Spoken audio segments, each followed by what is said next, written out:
12 પ્રકારના કરંટ ટ્રાન્સફોર્મરની રચના સમજાવો.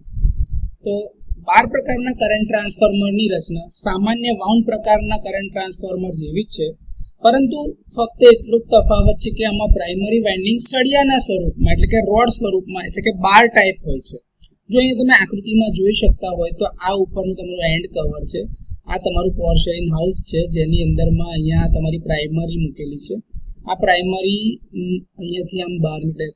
કરંટ ટ્રાન્સફોર્મર જે કરંટમાં આપવાનું છે અથવા તો કરંટને સ્ટેપ ડાઉન કરવાનું છે એ સિરીઝમાં જ લગાડવામાં આવશે, કારણ કે આપણે કરંટની વેલ્યુ મેજર કરીએ. જે તમે એમીટરમાં જોવો છો કે ભાઈ ઇન્ટરનલ રેઝિસ્ટન્સ ઓછો હોય છે, જેથી એને સિરીઝમાં લગાડીએ તો બધો કરંટ એમાંથી પાસ થાય, તો એકચ્યુઅલ કેટલો કરંટ જાય છે પાસ કરી શકાય તો મેજર કરી શકાય.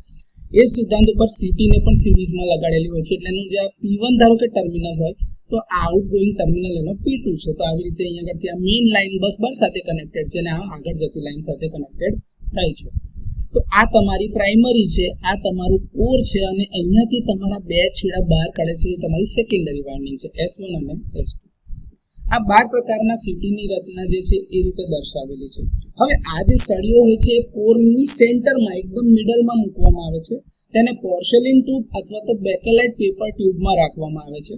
સેકન્ડરી વાઇન્ડિંગમાંથી બે વાઇન્ડિંગ અથવા તો બે છેડા બહાર કાઢેલા હોય છે, જેને બે લીડ કહેવામાં આવે છે. જો તમે અહીંયા આકૃતિમાં જોઈ શકતા હોય તો અહીંયા બે છેડા બહાર કાઢેલા છે. આઉટડોર પ્રકારના હાઈ વોલ્ટેજ સીટી જે છે આકૃતિમાં દર્શાવેલું છે એ આઉટડોર પ્રકારનું જે સ્વિચ યાર્ડમાં જોવા મળે છે. એમાં પ્રાઇમરી વાહક જે કંડક્ટર છે તેને હાઈ વોલ્ટેજ ઉપર હોવાથી ઇન્સ્યુલેટ કરવાની જરૂરિયાત ઊભી થાય છે અને એના માટે જ એના બુશિંગ્સમાં ડાયઇલેક્ટ્રિક ઓઇલ ભરવામાં આવે છે, જેથી એમાં ઇન્સ્યુલેશન અને કુલિંગ બંને આપી શકાય.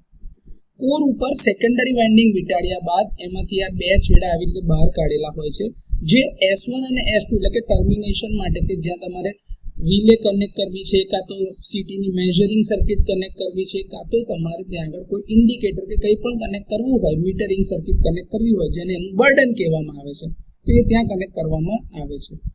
આ પ્રાઇમરી વાઇન્ડિંગની અંદરમાં જનરલી એક જ આંટો હોય છે જો તમે જોતા હોય તો, પરંતુ એમાં એક કરતાં વધારે આંટા પણ હોઈ શકે છે, એ ડિઝાઇન ઉપર આધારિત છે. તો આ રીતે 12 પ્રકારના કરંટ ટ્રાન્સફોર્મરની રચના કરવામાં આવે છે.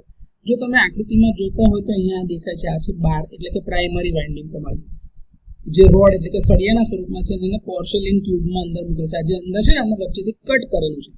કટ કરે એટલે તમને આ સેક્શન જે છે આવું દેખાય કે જેમાં તમારે કોર છે અને આ તમારા સેકન્ડરી વાઇન્ડિંગના બે છેડા S1 અને S2 જે લીડ્સ બહાર કાઢી લો. તો આ રીતે કરંટ ટ્રાન્સફોર્મર બનાવવામાં આવે છે 12 પ્રકારનું કે જે હાઈ વોલ્ટેજની અંદરમાં સ્વિચ યાર્ડમાં જોવા